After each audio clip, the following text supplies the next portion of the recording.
As a lot of you guys already know, recently a lot of the modeling that I've been doing has been narrow gauge focused, and because of that, I've been doing a lot of research on actual narrow gauge locomotives and railways, one of which, of course, being the Tally-Klin. Now, the Tally-Klin offers infinite inspiration, in both regards. Not only is the line itself arguably one of the most beautiful heritage lines that one can visit, but there's something to be said about the locomotives on the railway itself as well. Many people are familiar with Tally-Klin and Dolgach, being the real-life inspirations for Skarloey and Rheneas. But an engine who doesn't get talked about nearly as much for some reason is Midlander, and arguably Midlander's just as important, seeing as this little diesel is actually rusty spaces. But for some reason, whenever I hear about the Tally-Klin, I hardly ever hear about Midlander, and I have to admit, when I set out to make this model, the research was often limited, so in times like that, you may seek special help. In my case, I would reach out to a good friend of mine, Luke Ryan, someone who actually works at the Tally-Klin Railway in real life, and who also upholds the Audrey study. So yes, very credible source. But thankfully with his help, I was able to get the questions that I needed answered, and work on the model started pretty quickly. I believe Midlander has been through 2 rebuilds, and this model is meant to look like her first. If you were to visit the Tally-Klin now, unfortunately Midlander does not look like this. Instead, she's been rebuilt into this, which looks honestly nothing like rusty, so I'm just gonna stick with the first design.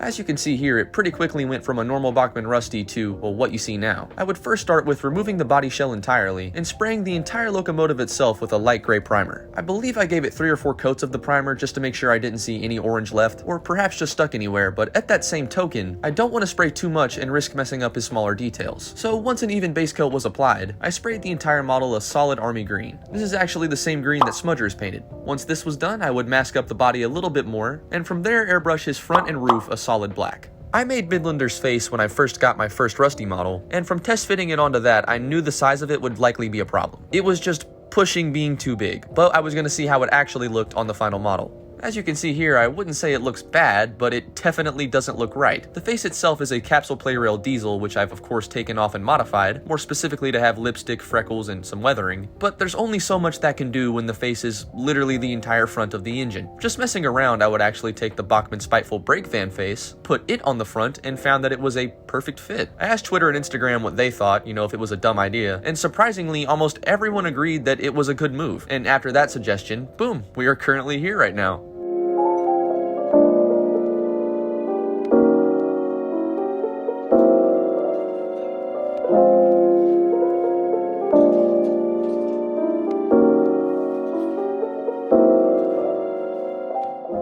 Let's go ahead and get into all of the weathering that this model received. As you can see on the front and back buffer beams, I wanted to simulate oil spillage, or all around a heavy workup of grime. This also follows along the sides of the body, and everything else was weathered very heavily with black weathering powder. Using a black paint pen and my X-Acto knife, believe it or not, I very quickly filled all 3 of her windows, added a figure, repainted his back lamp, and did some small detailing here and there. And once it was all sealed in with a coat of matte clear, the model itself was basically done. As you guys can see, she's still missing her nameplates and several other small details. Trust me, I am aware, they just haven't unfortunately made it in the mail yet. But when they do come, I promise to keep you guys updated and show you what the full model looks like. I guess this is more of a sneak peek.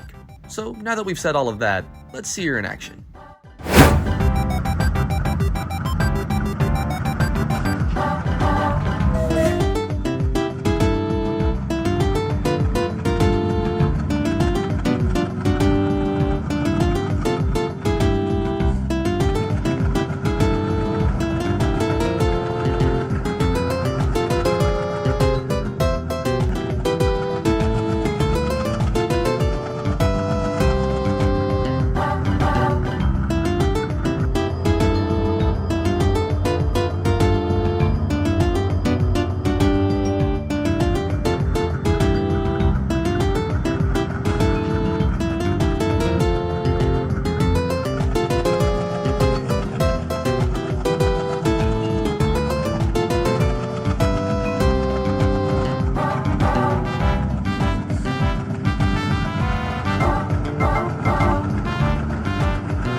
Now, like I said before, this model is still not completely complete. Unfortunately, Midlander is still waiting on her nameplates, some other small details, and potentially a new face. While the face that's on her now does fit, it doesn't really look very, female. And the original idea I had for this model was for her to be that of a female engine, as every time I would research her, like a lot of other engines, Midlander was constantly referred to as a she, which honestly is pretty common when you're talking about locomotives, but I figured I would take it in more of a literal sense. So there may be updates on that as well, but expect to see some changes and hopefully some upgrades to this model here soon. Hopefully you guys enjoyed taking a look at how I built it, and if you did, be sure to like and subscribe as there's always more train stuff coming. And as always, thank you guys again for watching, and hopefully I'll see you guys in the next one.